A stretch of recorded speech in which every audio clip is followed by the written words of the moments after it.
Students BCom part 3 liquidation और topic आज हम शुरू करेंगे, लेकिन उससे पहले थोड़ा सा आपको बुक का देते हैं इंट्रोडक्शन। जब भी कोई नई बुक शुरू होती है तो उसके बारे में थोड़ी नॉलेज होना जरूरी है। तो जो बच्चे ऑनलाइन देख रहे हैं प्लीज कहना चाहूंगा बर्ड्स का यूज करें, है ना, और इस वीडियो की स्पीड ना बढ़ाएं, ऐसे ही चलने दीजिए नॉर्मली। बात करते हैं बीकॉम पार्ट 3 एडवांस अकाउंटेंसी की।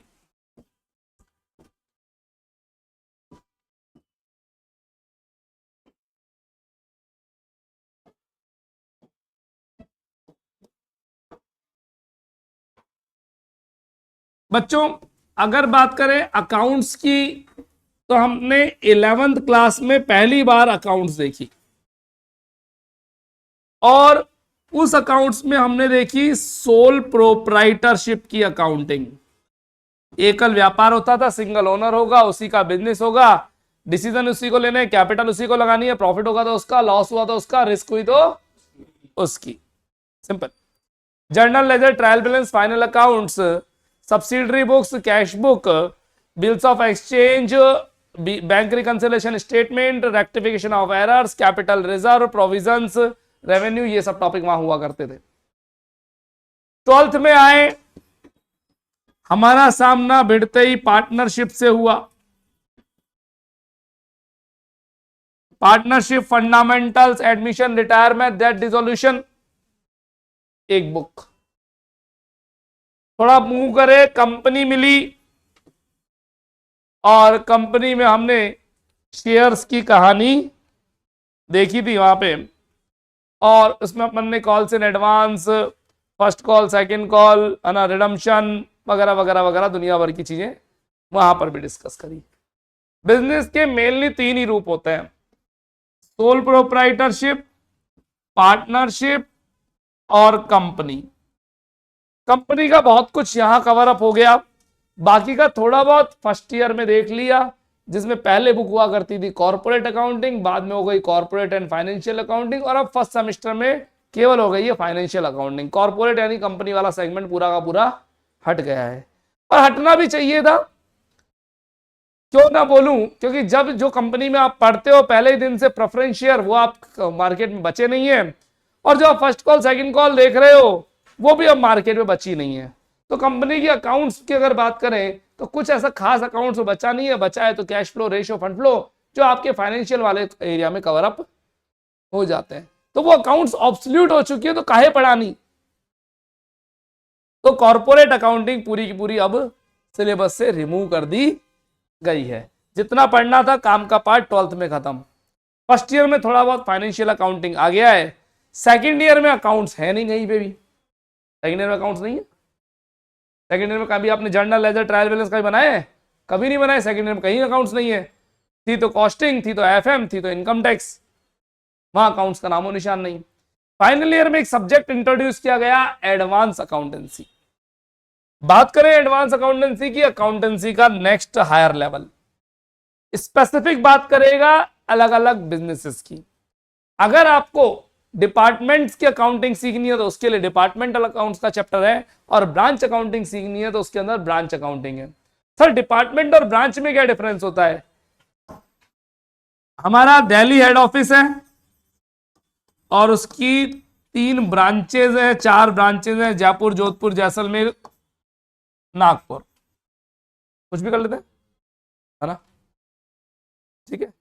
ये तो है ब्रांच, ये डिपार्टमेंट नहीं है, ये ब्रांच है। जयपुर ब्रांच के डिपार्टमेंट्स हो सकते हैं प्रोडक्शन, सेल्स, एचआर, मार्केटिंग, आर&डी, हो सकता है। हर ब्रांच के अपने अपने डिपार्टमेंट्स होंगे, वर्किंग एरिया का डिपार्टमेंट हो सकता है ना। तो ब्रांच का अलग चैप्टर, डिपार्टमेंट का अलग चैप्टर।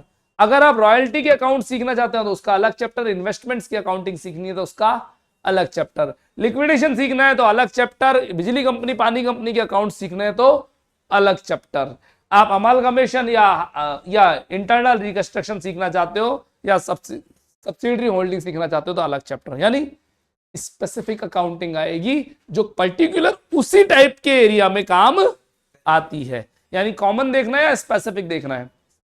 स्पेसिफिक देखना है। एग्जाम्पल के तौर पे समझाना चाहूंगा, अकाउंटिंग सॉफ्टवेयर सीखना हो तो एक अकाउंटिंग सॉफ्टवेयर कौन सा सीखोगे? कॉमन टैली, टैली देख लो, टैली, हाँ टैली प्राइम एक ही बात है, मोड ही था उसके। टैली एक ऐसा सॉफ्टवेयर, यूनिवर्सल सॉफ्टवेयर है, अकाउंट सीखने टैली सीख लो, है ना। लेकिन जब आप जिस कंपनी में जाएंगे तो उस कंपनी का सिस्टम की ट्रेनिंग आपको अलग से लेनी पड़ती है जो कि स्पेसिफिक होती है ना।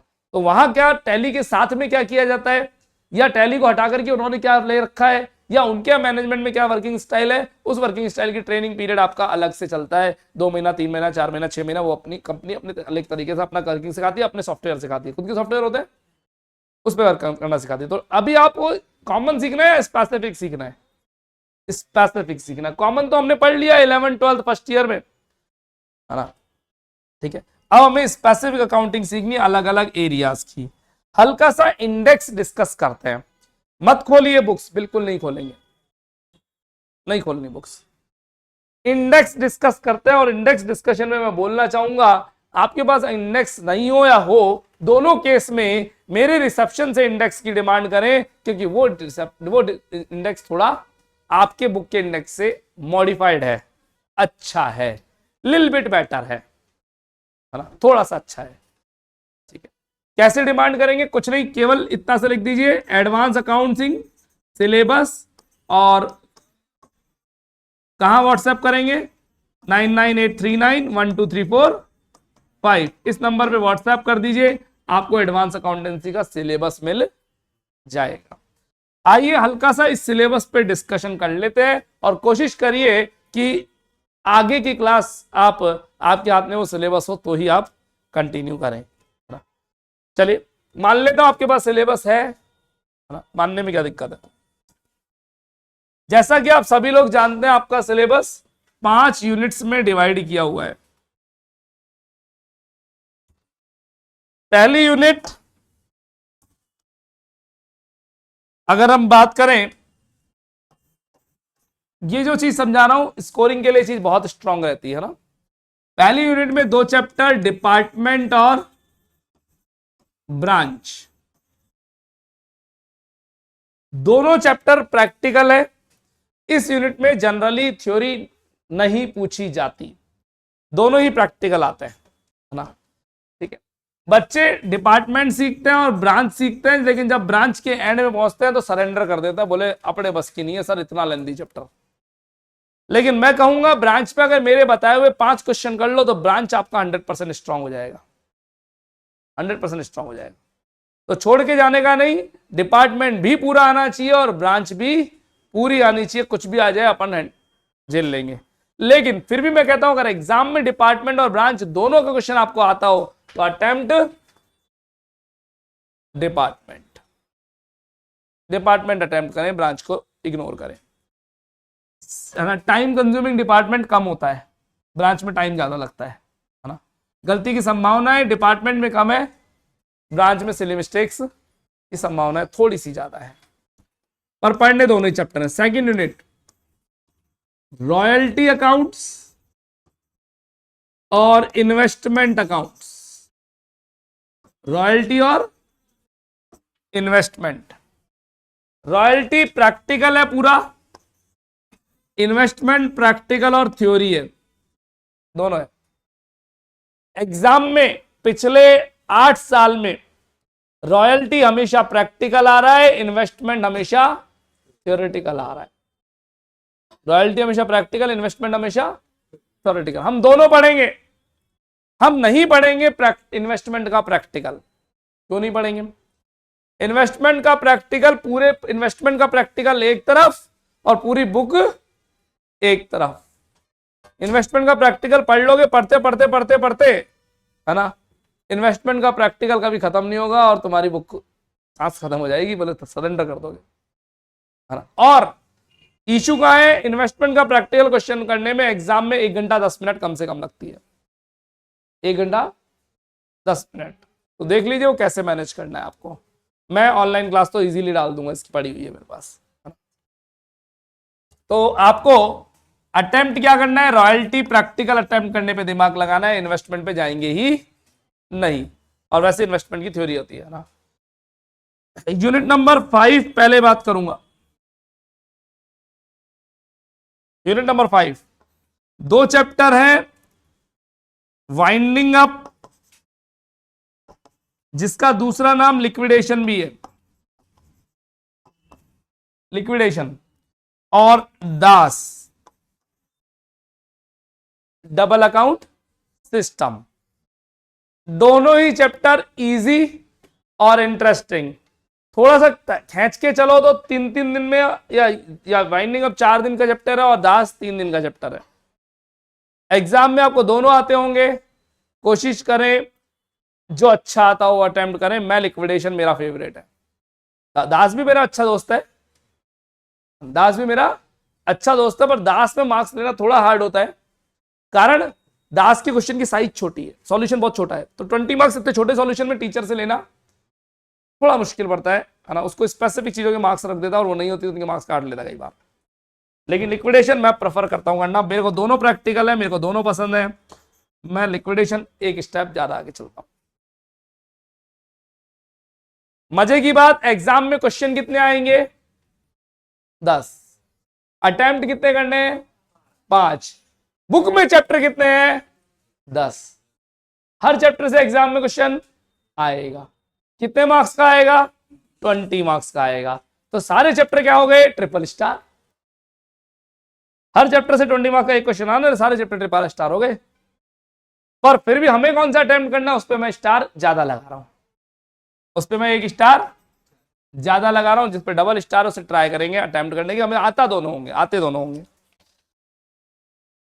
यूनिट नंबर 4 की बात करते हैं। दो चैप्टर, अमालगमेशन और आईआर इंटरनल रिकंस्ट्रक्शन। अमालगमेशन और इंटरनल रिकंस्ट्रक्शन,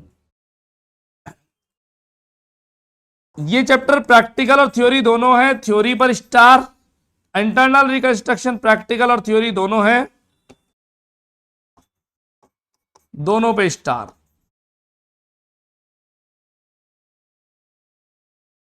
इसका प्रैक्टिकल थ्योरी दोनों करके जाएंगे, इस पे थ्योरी पे फोकस ज्यादा करेंगे। थर्ड यूनिट, ये सबसे शानदार है।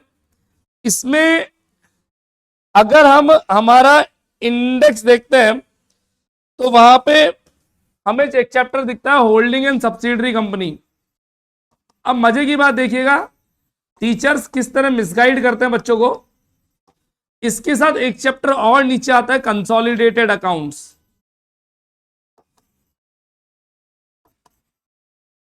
कंसोलिडेटेड अकाउंट्स, इन रियल में ये दोनों चैप्टर एक ही है, होल्डिंग एंड सब्सिडरी कंपनी के नाम से।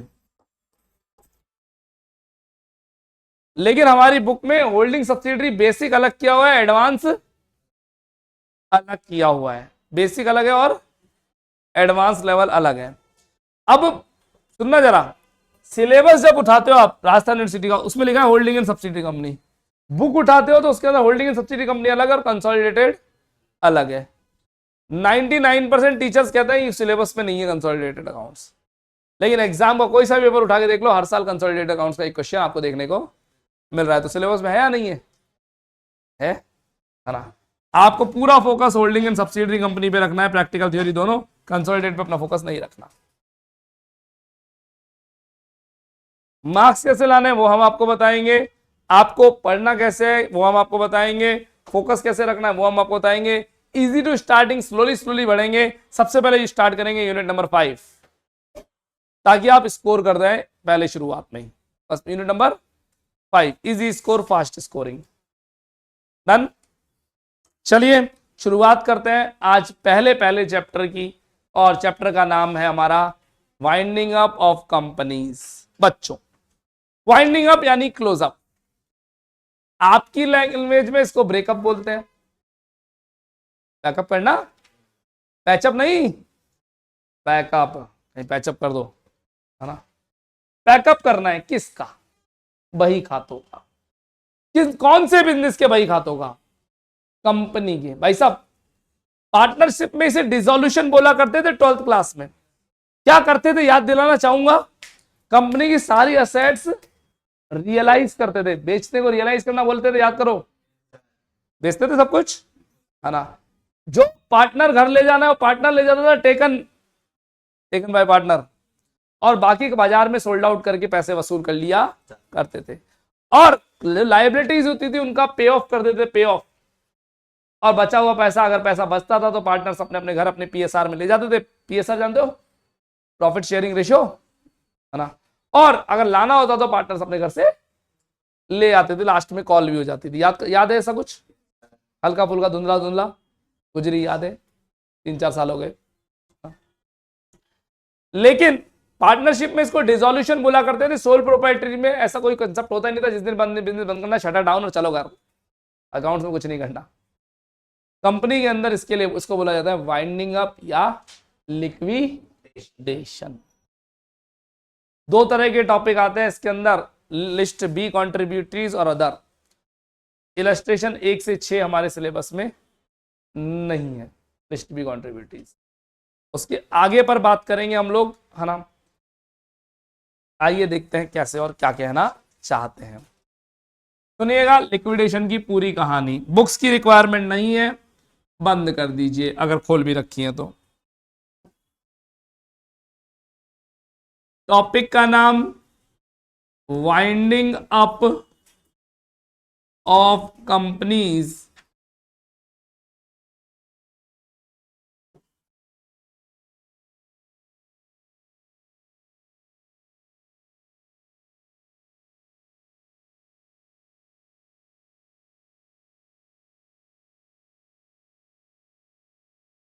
And liquidation. हम इसे शॉर्ट में लिक्विडेशन के नाम से जानते हैं। चैप्टर हमारी बुक की यूनिट नंबर 5th में आता है। चैप्टर प्रैक्टिकल है, प्रैक्टिस मांगता है थोड़ी सी, हाथ से क्वेश्चन सॉल्व करने पड़ेंगे। 20 मार्क्स, अगर स्टार लगाना चाहूं तो 5 स्टार रेटिंग चैप्टर को मैं दूंगा। Level of knowledge not very easy, it's easy, not very easy, it's easy.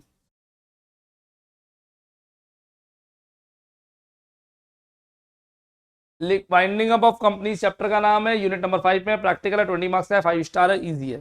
करें शुरू, चलिए।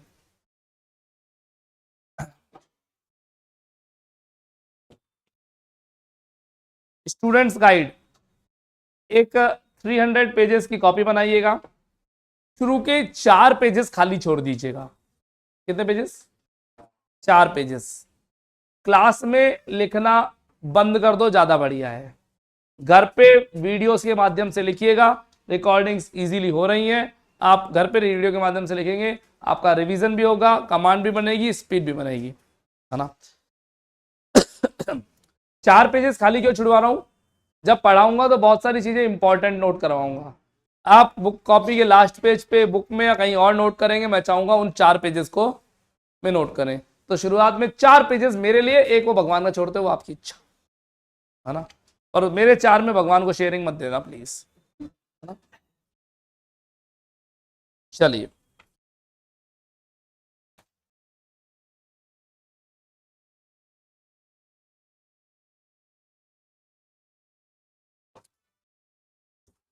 जब कंपनी का वाइंडिंग अप करते हैं तो वाइंडिंग अप के कई रीजंस होते हैं, है ना।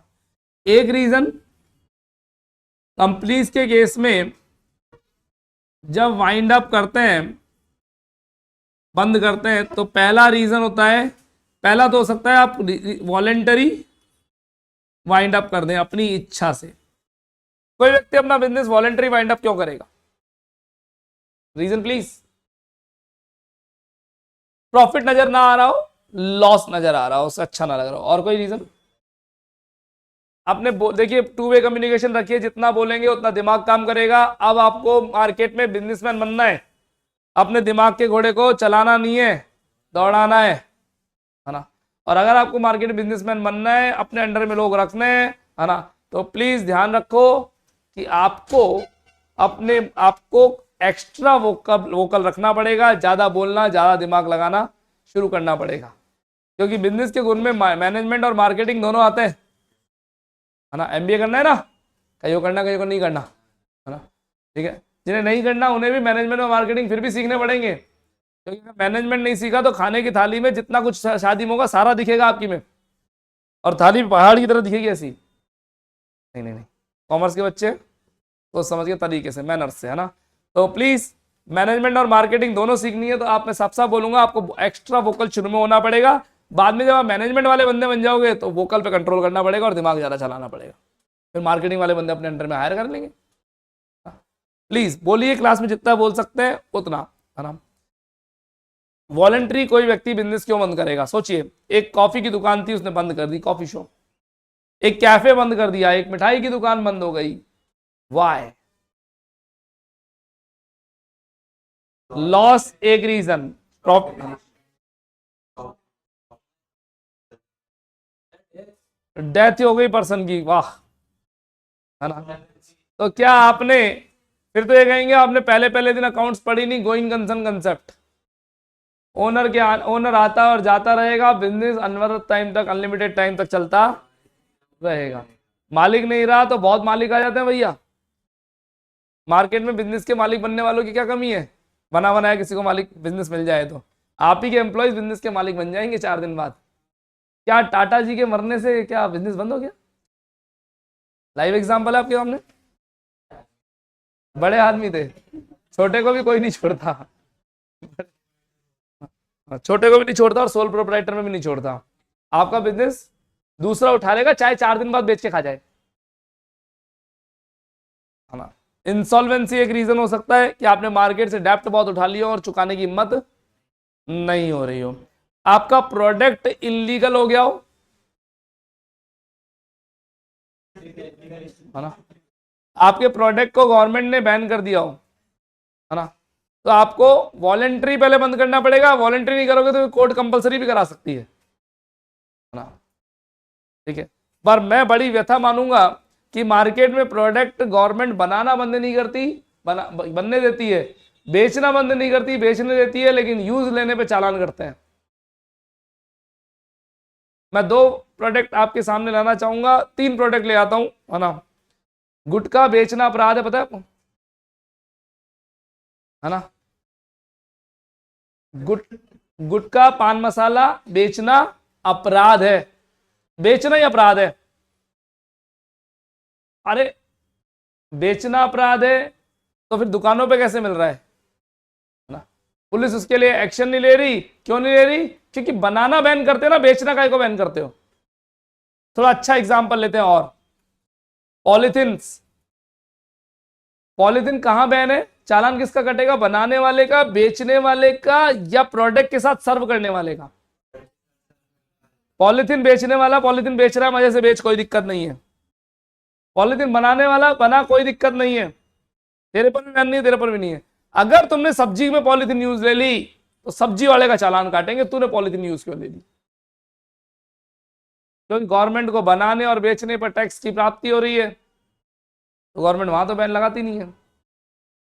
फ्लेवर्ड हुक्के आपने देखे होंगे, फ्लेवर्ड हुक्का का बनाना कोई बैन नहीं है, बेचना कोई बैन नहीं है ना, पीना कोई बैन नहीं है, बैन है सर्व करना।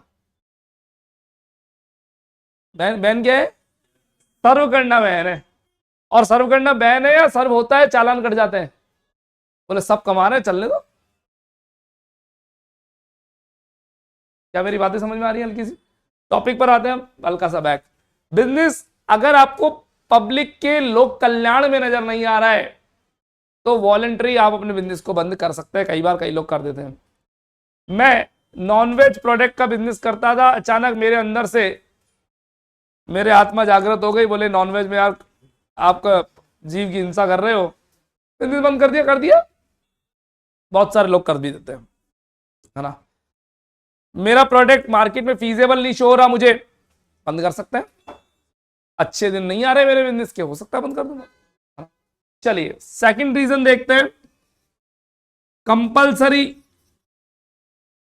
कोर्ट आपके बिजनेस को कंपलसरी बंद करने के ऑर्डर्स दे सकता है, वही पब्लिक हित में ना हो, है ना, या फिर आपका प्रोडक्ट को किसी ना किसी रीजन से इलीगल या बैन हो गया हो, है ना, या फिर आप मार्केट में डेप्ट पे चुका नहीं पा रहे हो, किंगफिशर एयरलाइंस, है ना। ठीक है, चलिए क्या होता है सिस्टम, पूरा सिस्टम सिखाएंगे लिक्विडेशन का आज आपको, आइए देखते हैं। एक कंपनी का नाम ले लेते हैं किंगफिशर, मालिक का नाम ले लेते हैं विजय माल्या। बहुत सारी एसेट्स होंगी इसके पास, बहुत सारे बिजनेसेस होंगे। क्या कोई सिटी भी थी क्या इसके पास, पूरी की पूरा सिटीज की हो? यस, बेंगलुरु, पूरा बेंगलोर या बेंगलुरु कुछ ही बोले आप, में रियल एस्टेट की जितना भी काम था सारा इसका था, A to Z। जैसे आप गुड़गांव दिल्ली में डीएलएफ को देखते हो, है ना, कि मैक्सिमम काम किसका है, डीएलएफ डीएलएफ डीएलएफ डीएलएफ दिखता है ना, डीएलएफ ग्रुप इतना बड़ा ग्रुप है ना। ऐसे ही बेंगलोर के अंदर पूरा का पूरा कौन था, किंगफिशर का सब कुछ था। जितने मॉल्स, जितने बिल्डिंग, सब कुछ दिखेगा, जितनी सोसाइटीज कटी हुई है, जितनी कॉलोनीज है, सब कुछ किसका था, किंगफिशर ही किंगफिशर। पूरा बेंगलोर सिटी बड़ी सिटी है, हाईटेक सिटी है ना, ठीक है, सब कुछ इसका था। बहुत सारी असेट्स होंगी, यस, बहुत सारे लाइबिलिटीज होंगी, यस। एक समय ऐसा आया कंपनी डूबती चली गई, डूबती चली गई, डूबती चली गई, लोगों के डेब्ट चुकाने में सक्षम नहीं हो रही थी। गवर्नमेंट टैक्स के पैसे मांग रही है, ये नहीं चुका पा रहे, जिनसे लोन लिया वो इंटरेस्ट मांग रहे हैं, नहीं चुका पा रहे, इंस्टॉलमेंट पे करनी है, नहीं चुका पा रहे, क्रेडिटर्स के पैसे चुकाने जिनसे माल लेते हैं उनको नहीं दे पा रहे, एम्प्लॉइज की सैलरी वगैरह मांगते हैं वो नहीं दे पा रहे, है ना, इक्विटी शेयर्स को डिविडेंड वगैरह नहीं दे पा रहे, प्रेफरेंस शेयर्स के पैसे नहीं दे पा रहे, ब्ला ब्ला ब्ला ब्ला, सबकी लाइन लगी हुई है। Everyone is asking for money. इनमें सबसे ज्यादा पैसे मांगने वाले मान लो ये है इंटरेस्ट और इंस्टॉलमेंट मांगने वाले, डेप्ट, डिबेंचर्स, लोन, किस्ते पे किस्ते चल रही है, 11,000 करोड़ का लोन ऐसे लेते हैं, मिल जाता है ना इनको लोन, दे देता है, बिल्कुल मिल जाता। ठीक है, इन्होंने पैसा दे दिया इसको और ये चुकाने का नाम नहीं ले रहा, दे दूंगा दे दूंगा दे दूंगा। अरे भाई कब देगा, आते ही दे दूंगा, कब आएंगे, वेरी सून, कोई डेट, बहुत जल्द, स्पेसिफिक बात नहीं कर सकता, कॉमन बात कर रहे हैं, है ना। और इसको आपकी लैंग्वेज में गोलियां देना बोलते हैं, है ना। तो डोज पे डोज दी जा रही है, बाद में बाद में बाद में। इन लोगों ने तो चलती हुई फ्लाइट से उतर गए थे, याद होगा शायद आपको, दिन आपने सुना हो कि फ्लाइट एयरपोर्ट पे खड़ी है, पैसेंजर्स आ गए हैं, बोर्डिंग कर ली है, बोर्डिंग पास सबको आ गए, सबका लगेज फ्लाइट में शिफ्ट हो गया है, पायलट भैया और एयर होस्टेस सारे फ्लाइट स्टीवर्ड सब उतर गए, बोले हम फ्लाई नहीं कर रहे। बोले क्यों नहीं कर रहे, बोले पिछले 4 महीने से हमें सैलरी नहीं मिल रही, किसी भी सैलरी लाख रुपए से नीचे नहीं होती पर मंथ की, 4-4 लाख रुपए ड्यू है, और लेविश लाइफ होती है तो इनकी इंस्टॉलमेंट्स और ईएमआई सबकी जिंदगी में बंधी हुई है आजकल, है ना, चुकाना तो पड़ता है, कब तक कैसे चुका लेंगे, है ना। तो एयरलाइंस वालों के खिलाफ बहुत दिक्कत आई थी, और ये सबसे ज्यादा मुद्दा मार्केट में क्यों उठा, क्योंकि वो फ्लाइट में जानने वाला वीआईपी पर्सन था, वो कहता मेरी फ्लाइट चलाओ, अब विजय माल्या कहता मुझे तो आती नहीं, मैं कैसे चलाऊं भाई, है ना, और मैं एक साथ कितने जहाज उड़ा लूंगा, अगर उड़ा भी लूंगा तो, है ना, तो सॉरी इम्पॉसिबल। अब उन लोगों ने तो मार्केट पे, वहां एयरपोर्ट पे हल्ला मचा दिया, और मीडिया को तो मसाला चाहिए, और मसाला क्या, बात भी वाजिब थी, है ना। चलिए, इन लोगों के पैसे नहीं चुका पा रहा, क्या करें ये लोग, क्या सॉल्यूशन इनके पास, ये चले गए सब कोर्ट की शरण में। किसकी शरण में, ये लो जी साहब, जज साहब आ गए। इन लोगों ने कहा विजय माल्या को हमने पैसे दिए थे इतने इतने इतने करोड़ रुपए और ये नहीं चुका रहा, हमने 4 बार 5 बार 7 बार इसके पास चले गए, हर बार हमें जवाब दे दिया जाता है दे दूंगा दे दूंगा दे दूंगा, और पैसे देने का नाम नहीं ले रहा। अब क्या करें, कोर्ट ने विजय माल्या को समन भेजा, समन यानी कॉल लेटर, है ना, पधारो हमारे देश, आओ साहब। अब विजय माल्या जी आ गए, है ना, या अपना एडवोकेट भेज दिया होगा, है ना, बोले तुमने इनसे पैसे लिए, मना कर सकते हैं क्या? मना तो नहीं कर सकते, सबूत होंगे, है ना? ठीक है। बोले चुका नहीं रहे क्या? बोले सर मैंने कब मना किया, मैं तो चुका रहा हूं। बोले ये तो मांग रहे हैं। जज साहब के सामने बहस हुई, माता पड़ा, ये मांग रहे हैं और ये कह रहा है दे दूंगा दे दूंगा दे दूंगा। जज साहब ने कहा ऐसे नहीं चलेगा, डेट दो, कब दे दोगे, है ना?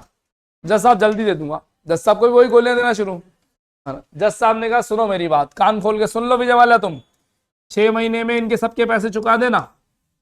तुम्हें 6 मंथ का टाइम पीरियड दे रहे हैं, कहीं से चुकाओगे, कैसे चुकाना है हमें मतलब नहीं है। उसके बाद हम तुम्हारी नहीं सुनेंगे, उसके बाद फिर हमारा ऑर्डर चलेगा। अब अपने अपने घर।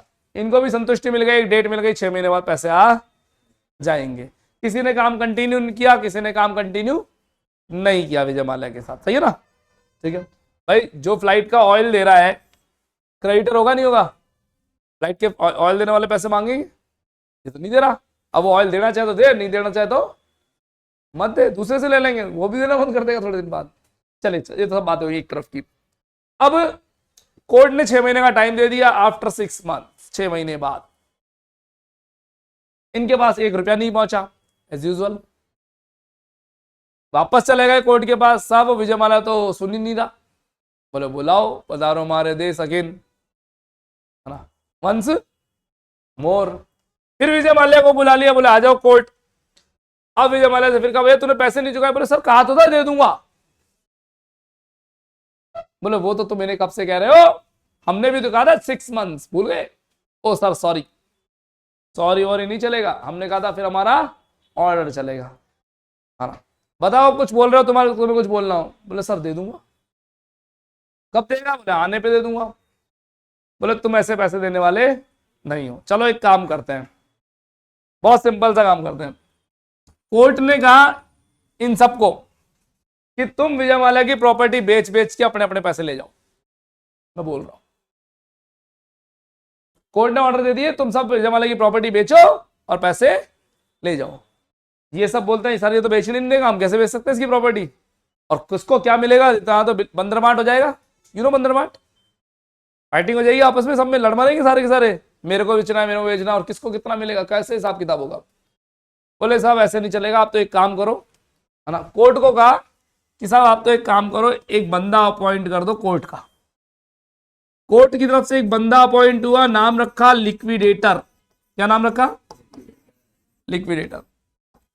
और ये लिक्विडेटर को कहा कि यहां जाकर के ये सारा रायता समेटना है। समझ मेरी बात? अब लिक्विडेटर यहां आएगा, सबसे पहला काम करेगा विजय माल्या गेट लॉस्ट, और खाली हाथ लॉस्ट। ध्यान रखना जेब भर के नहीं जाना यहां से, कहीं गले के पैसे जेब में निकल ले। विजय माल्या गेट लॉस्ट, भगो यहां से। विजय माल्या गेट आउट हो गया यहां से, और यहां आ गया हमारा लिक्विडेटर, आके बैठ गया इनकी छाती पे। और लिक्विडेटर सबसे पहले सेंसिटिव असेट्स को अपने कवरेज में करेगा। सेंसिटिव असेट्स जो सबसे सेंसिटिव होती है, कैश और बैंक होता है। बोले वो तो क्या करेगा, ज्यादा ज्यादा स्विस बैंक में एक एंट्री मारेगा, क्या पड़े हुए सारे पैसे स्विस बैंक में, तुम रोते रहो सारे के सारे जो मांग रहे हो ना, तुम्हें कुछ मिलने वाला नहीं है।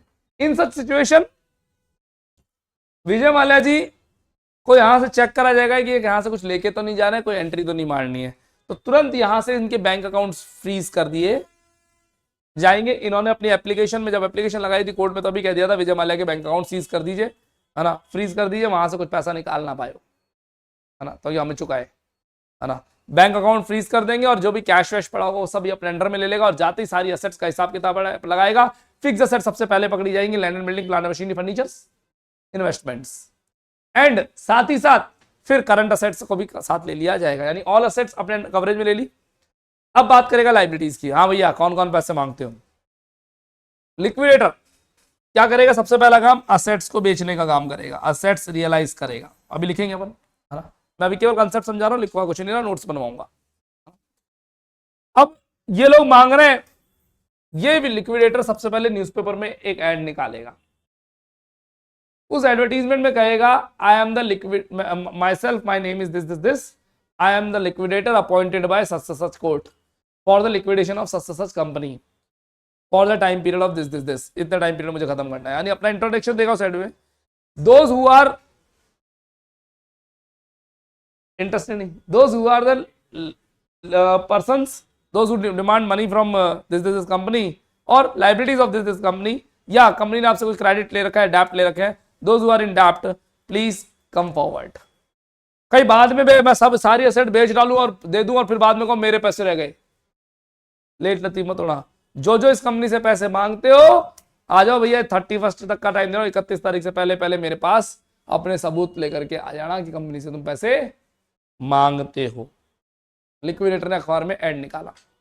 अब 31 तारीख तक ये तो सारे आ ही जाएंगे और इनके अलावा मार्केट में जो जो पैसे मांगते होंगे वो सब लोग आ जाएंगे। अब लिक्विडेटर ने इनकी भी लिस्ट मांग ली, दो तरह की लिस्ट हो गई, असेट्स भी और लायबिलिटीज भी। इस सर्कमस्टांसेस में ज्यादातर केस में ऐसा होता है कि असेट्स कम पड़ती है और लायबिलिटीज ज्यादा होती है, चुकाना ज्यादा होता है और हमारे हाथ में पैसा होता कम है, असेट्स की वैल्यू कम होती है। तो उस केस में क्या सबको पैसा मिल पाएगा? फिर कैसे दें? प्रोराटा अलॉटमेंट करें? नहीं, किसी को देंगे और किसी को नहीं देंगे। सर ये तो लड़ाई झगड़े वाली बात हो गई, होगी नहीं होगी, है ना? किसको पैसे दें और किसको नहीं दें, किसको कम दें किसको ज्यादा दें, उसका कोई ना कोई तो हिसाब होना चाहिए। तो कोर्ट लिक्विडेशन अकाउंट्स के अंदर एक लिस्ट बना रखी है कि लाइन में कैसे खड़े होंगे लोग, कौन आगे खड़ा होगा और कौन उसके पीछे खड़ा होगा। एक पूरी लिस्ट है और उस लिस्ट से लोगों को लाइन में खड़ा किया जाएगा और आगे वाले को पैसे दे देंगे, उसके पीछे वाले को पैसे देंगे, फिर पैसे देंगे, फिर जहां खत्म हो जाएंगे रुक जाएंगे। सर उसके पीछे वाले, सॉरी उसके पीछे वाले सॉरी, और तो क्या कर सकते हैं, है ना? बैड डेप्ट भूल जाओ तुम्हारे पैसे, तुम हमसे कुछ मांगते भी हो, है ना? ऐसा किया जाएगा, बिल्कुल ऐसा ही किया जाएगा। सर पैसा इनफ हो तो, इनफ हो, खूब पैसा हो तो, असेट से ज्यादा आ रहा और देना कम हो तो सबको देंगे और बचा कुचा लास्ट में किसको देंगे?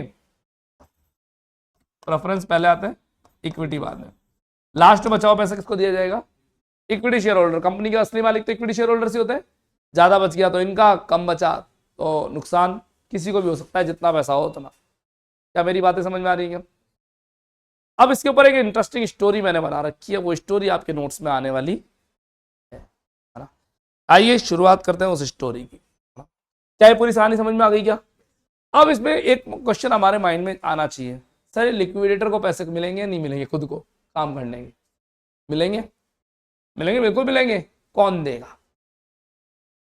ये डिबेंचर होल्डर देगा, ये विजयमाल्या देगा, ये कोर्ट देगा, और क्लास में रिप्लाई आया सरकार, गवर्नमेंट देगी। बताइए, ये लिक्विडेटर जो खड़ा है, ये ना लिक्विडेटर, इसको पैसे विजयमाल्या देगा, ये डिबेंचर होल्डर्स देंगे, कोर्ट देगी या सरकार देगी? बंदा ये कोर्ट का है।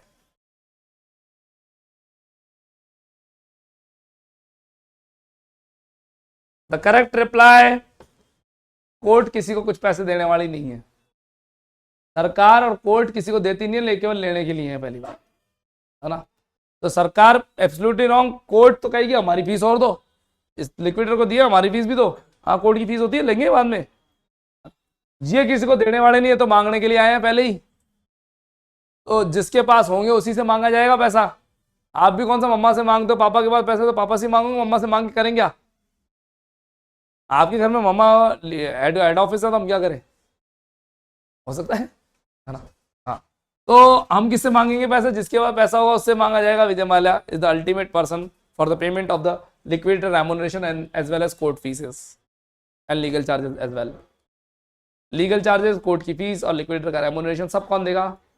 विजयमाल्या देगा, जिसकी कंपनी बंद हो रही है, उसकी असेट्स से पैसे चुकाए जाएंगे।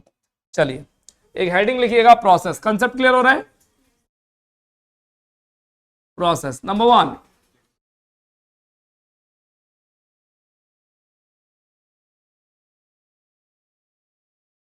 realization of assets, realization of assets. Number 2,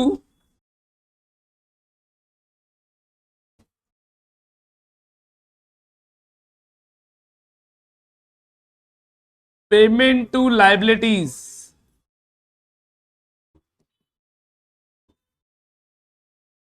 realisation of assets और पेमेंट टू लाइबिलिटीज, दोनों प्रोसेस लिख लिया हमने। अब यहां पर एक अकाउंट बनाया, एक स्टेटमेंट बनाया जाता है, हटा दो उसको। यहां एक स्टेटमेंट बनाया जाता है, liquidator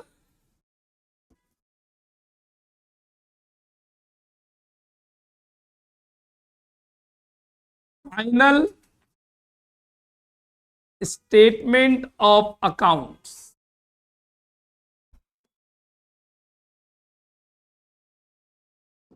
liquidator final statement of accounts, ध्यान से गौर फरमाइएगा।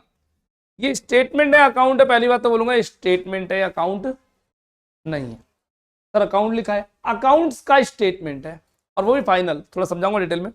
पहली बात तो फाइनल क्यों बोला, क्योंकि ये एक लास्ट अकाउंट बनेगा, इसके बाद कोई अकाउंट्स नहीं प्रिपेयर किए जाएंगे, बही खाते बंद कर देंगे, इसके बाद कोई अकाउंट नहीं बनेगा, ये बिल्कुल फाइनल है, क्लाइमैक्स है बिल्कुल लास्ट, इसके बाद कुछ नहीं होता। स्टेटमेंट है ये, इनका जितने भी अकाउंट्स थे उनका क्लोजिंग है, लास्ट है ना, ठीक है। फॉर्मेट कैसा रहेगा आइए बात कर लेते हैं। सेंटर पार्टीशन, जो पी एंड एल आप अकाउंट बनाया करते थे लगभग वैसा ही है। इधर लिखेंगे रिसिप्ट्स, इधर लिखेंगे पेमेंट। सर तो रिसिप्ट एंड पेमेंट अकाउंट बोल दो, नहीं,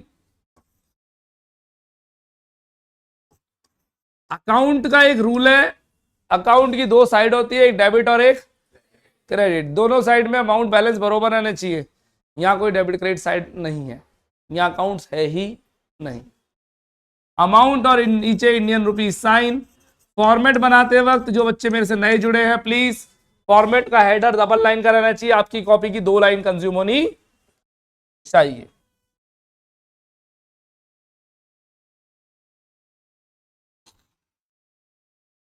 आधे से ज्यादा पेज लेंथ रखें, मोर देन हाफ पेज।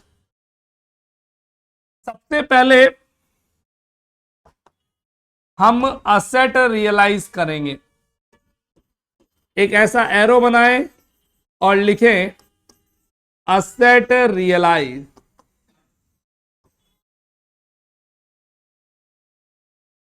सबसे पहली असेट आएगी कैश, सबसे पहली कैश आएगी हमेशा, कैश और स्लैश करके बैंक। कैश और बैंक दोनों होंगे तो पहले कैश लिख लो फिर बैंक लिख लो, पहले बैंक लिख लो फिर कैश लिख लो, दोनों ऊपर ऊपर आएंगे टॉप पर। उसके बाद सारी की सारी फिक्स्ड असेट्स और करंट असेट ऊपर नीचे कर सकते हो, कोई फर्क नहीं पड़ता, आप करंट ऊपर लिख लो फिक्स नीचे लिख लो, और आएंगी सारी की सारी। आइए कुछ कॉमिक वे में इसको समझाना शुरू करते हैं और बड़ा मजा आने वाला है। आप सभी ने बाबा जी के पंडाल देखे होंगे प्रवचन वाले, आजकल तो बहुत सारे बाबा जी घूम रहे हैं। आस्था विश्वास रखते हो तो बहुत अच्छी बात है, नहीं रखते हो तो और भी अच्छी बात है। वो बाबा जी आपकी किस्मत बताते हैं, है ना, तो बढ़िया आपकी किस्मत आपको पहले पता पड़ जाए तो कौन मेहनत करेगा फिर, है ना। मैं पर्सनली बोलना चाहूंगा, मैं अपना हाथ दिखाने में विश्वास नहीं करता। मैं कहता हूं पंडित तू तेरा हाथ खुद देख लेना और तेरा भविष्य बना ले। 21-51 की इच्छा रखता है ना। मेरा भविष्य मैं सोचूंगा और मेरे कर्मों पर आधारित है ना। और पहले अगर हमारा फ्यूचर मुझे पता पड़ जाए तो मैं काम करने की इच्छा खत्म कर दूं, या फिर मैं बायस्ड हो जाऊंगा, यार ऐसा ही होना है तो फिर मेरे काहे क्यों, गवर्नमेंट जॉब लग जाएगी तेरी, है ना, काहे को पढ़ूं, बोल दिया पंडित ने, गवर्नमेंट जॉब नहीं लगेगी तेरी, काहे को पढ़ूं जब लगनी ही नहीं है तो। मतलब ये तो हो गया, खुशी हुई तो भी अल्कोहल पीना है, दुख हुआ तो भी अल्कोहल पीना है, फिर अल्कोहल ले लो ना, क्या खुशी और दुखी का काहे को बहाना बनाना। और कैसी कैसी बातें सिखा रहे। रियलिटी। तो वर्किंग पे दिमाग लगाओ रादर देन इन भविष्य की कहानियों पे। तो आइए टॉपिक बनाएंगे। ये बाबा जी का एक पंडाल है, ऊपर स्टेज दिख रहा है आपको? जस्ट इमेजिन, आपको स्टेज दिख रहा है क्या? चलिए सेंटर में बाबा जी को बिठा देते हैं। आप मत बिठाना, मैं ऐसे बनाए, मैं बिठा दूंगा। नीचे ये दो साइड्स बनाई गई, इधर सब महिलाएं बैठेंगी और इधर पुरुष बैठेंगे। नहीं सॉरी, ये पुरुष साइड है, मेल्स इधर है और फीमेल्स इधर। बीच में स्पेस छोड़ दिया आने जाने के लिए। हाँ। बच्चे कह रहे हैं सर बाबा जी की जगह इसे दिलजीत का शो ही बोल दो। तो वहां ऐसे अलग अलग करेंगे क्या? नहीं कर सकते? दिलजीत की शो पे ऐसे तो नहीं कर सकते, वहां नहीं कर सकते, वहां तो मिक्स जरूरी है। तो अब हुआ क्या, जरा सुनना। वैसे हमारे क्वेश्चन में बात करें तो इधर असेट साइड है और इधर लायबिलिटीज है, पेमेंट करेंगे ना, तो महिलाएं लायबिलिटीज और पुरुष कमा के लाएंगे तो एटीएम असेट। जिम्मेदारी बुरा ना माने, जिम्मेदारी बोल सकते हैं आप उसे, है ना। अब जरा समझना, जिम्मेदारी और एटीएम साथ साथ आ रहे हैं हाथ पकड़ के। जिम्मेदारी और एटीएम साथ साथ आ रहे हैं हाथ पकड़ के, मतलब हस्बैंड वाइफ। अब यहां आ गए, यहां आ गए, यहां आके अपार्ट होना पड़ेगा, अलग होना पड़ेगा। महिलाएं इधर और पुरुष, सॉरी पुरुष इधर और महिलाएं इधर, मेल और फीमेल्स अलग अलग मूव हो जाएंगे। चलिए अच्छी बात है, दोनों अलग अलग बैठ सकते हैं, ओके।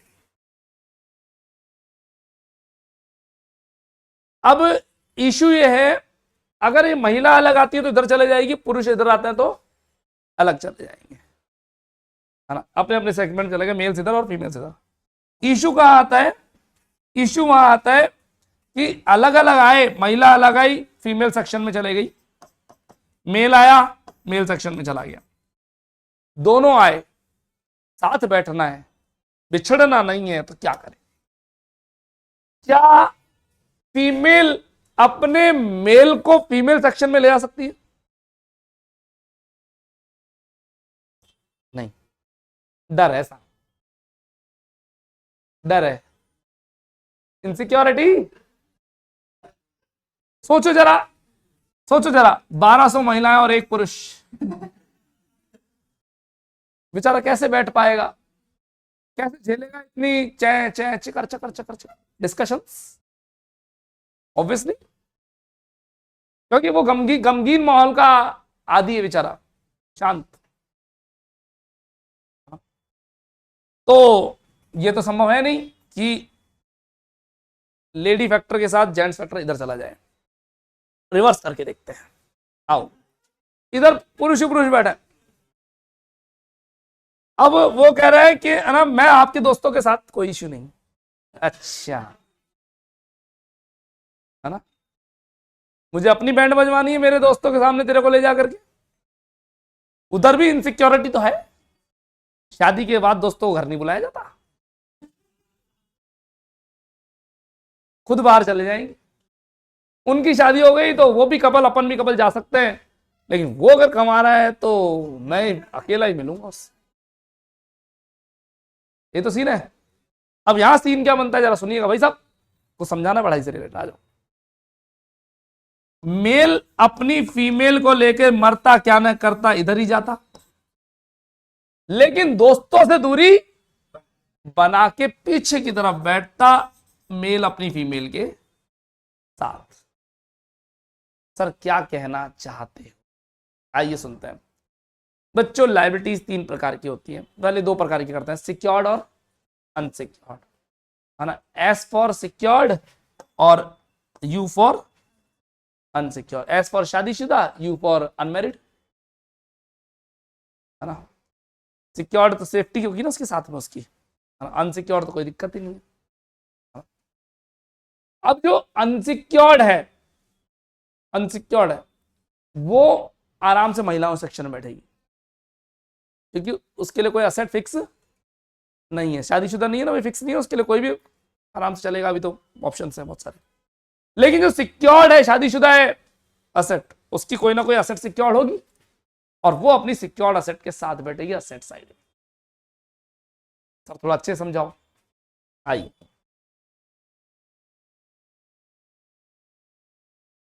लायबिलिटीज हमने दो पार्ट की बांटी,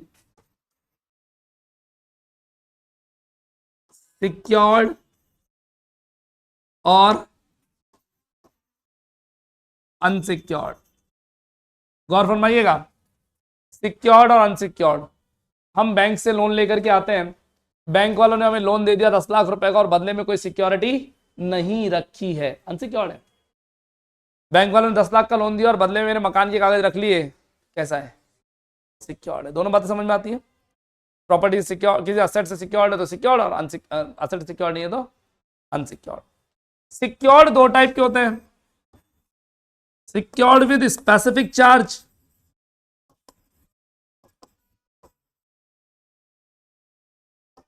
और नॉट स्पेसिफिक, जनरल।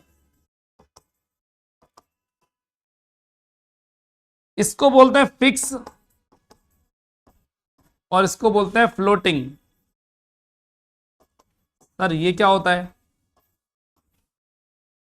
बैंक से लोन लिया, कोई सिक्योरिटी नहीं दी, अनसिक्योर्ड कहलाएगा। वापस चलेंगे, अभी स्टोरी में इंटरेस्ट आ रहा था, रुक जाओ, वापस चलेंगे, पिक्चर बाकी है। मैं थोड़ा सा पहले मैं पार्ट तो बता दूं, ये शादीशुदा नहीं है, ये शादीशुदा है, तलाकशुदा है,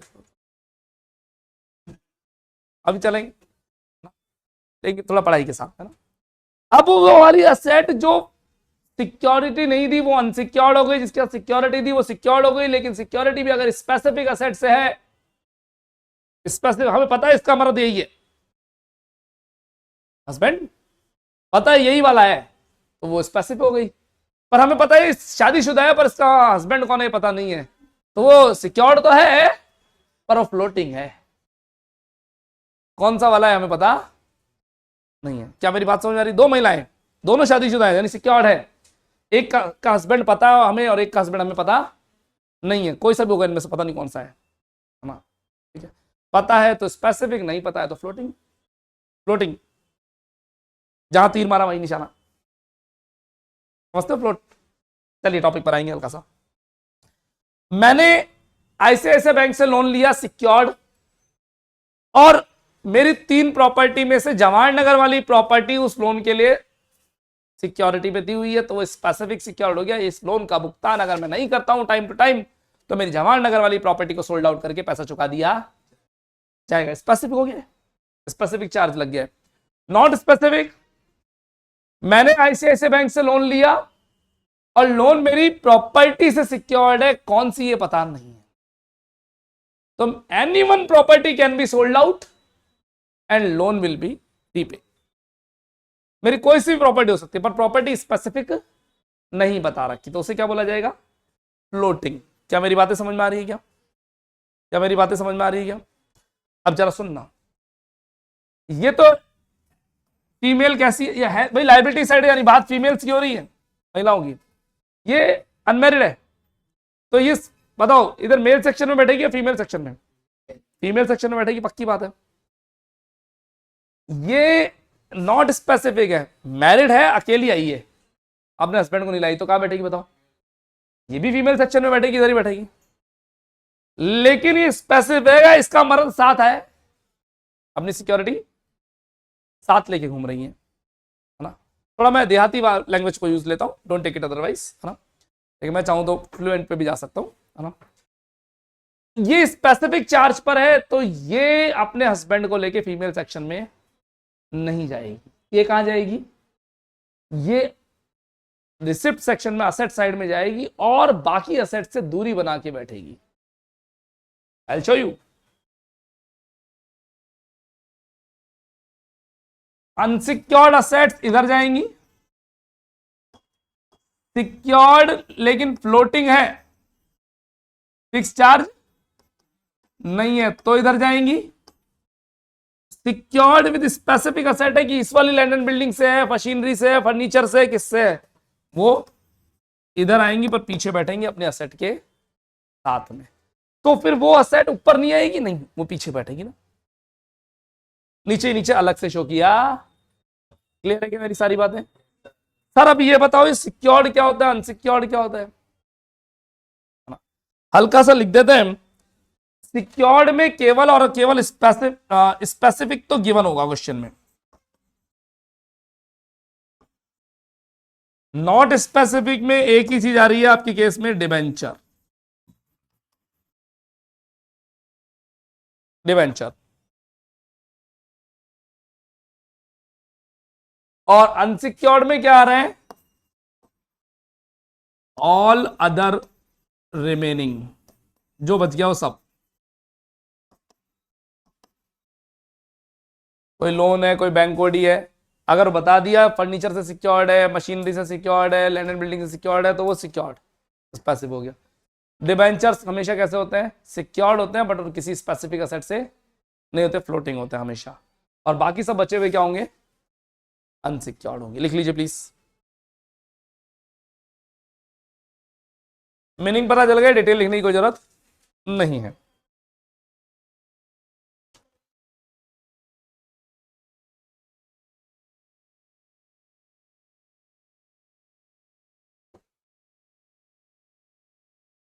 करूं continue?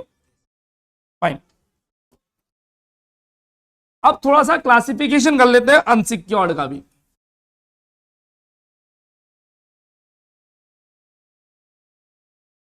Unsecured, silent please. Unsecured में दो कैटेगरी बना दी, प्रेफरेंशियल और ये अदर अनसिक्योर्ड।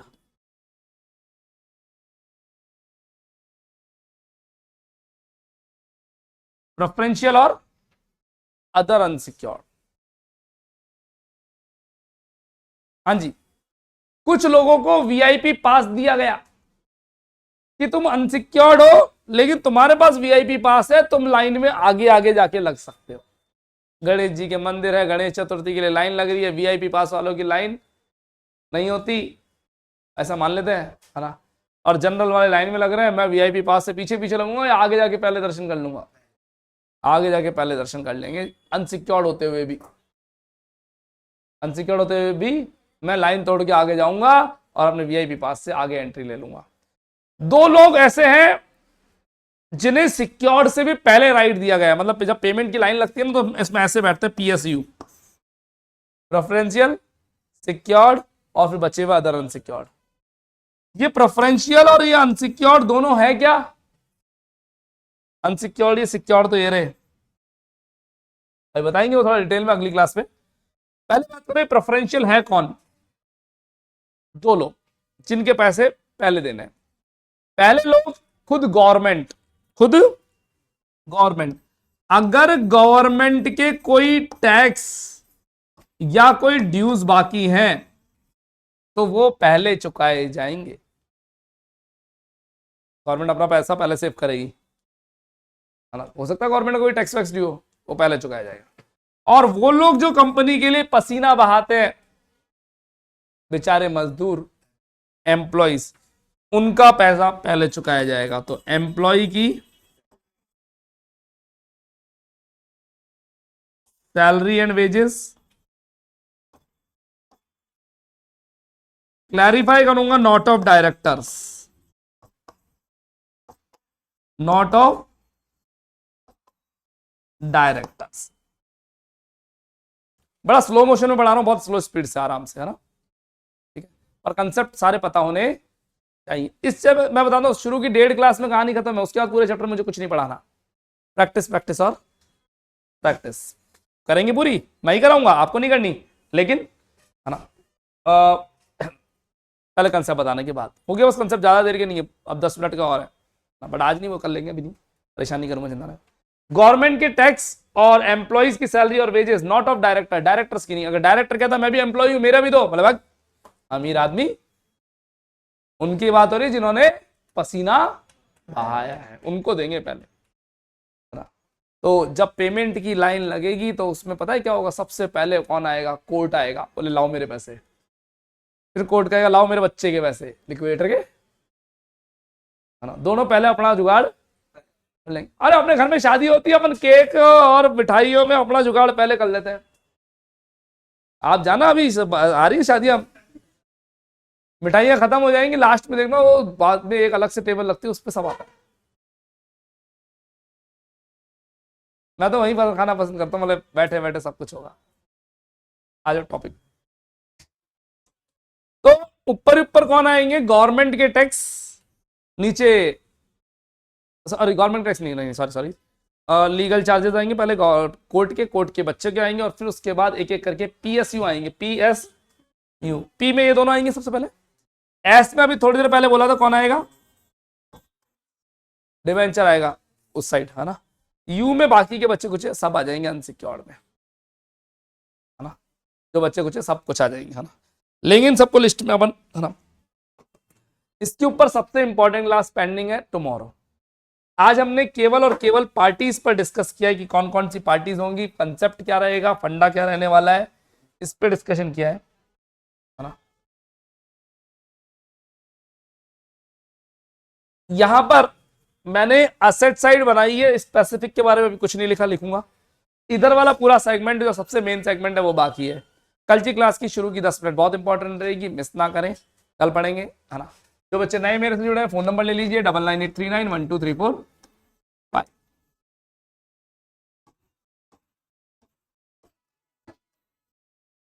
Thank you.